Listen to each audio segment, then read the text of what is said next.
அமெரிக்க அதிபராக Donald Trump பதவியேற்ற பின் நிர்வாக ரீதியாக பல அதிரடி உத்தரவுகளை பிறப்பித்து வருகிறார்.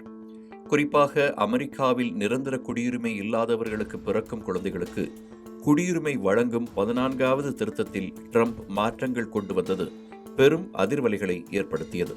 அதன்படி பிப்ரவரி 20ஆம் தேதிக்கு பின் நிரந்தர குடியுரிமை இல்லாதவர்களுக்கு பிறக்கும் குழந்தைகளுக்கு குடியுரிமை வழங்கப்படாது என்பதால் அதற்கு முன்பே குழந்தைகளை பெற்றெடுக்க கர்ப்பிணி பெண்கள் பலர் அங்குள்ள மருத்துவமனைகளை அணுகி வருவதாக தகவல்கள் வெளியாகியிருக்கின்றன.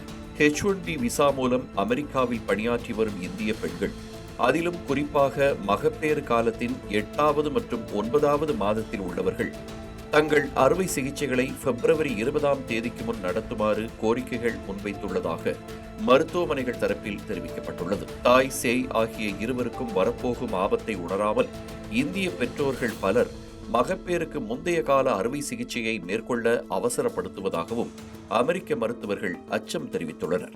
அமெரிக்க குடியுரிமை நிராகரிப்பு குறித்து அவர்களுக்கு இருக்கும் அச்சமே இதற்கு முக்கியமான காரணம் எனவும் அவர்கள் கூறுகின்றனர்.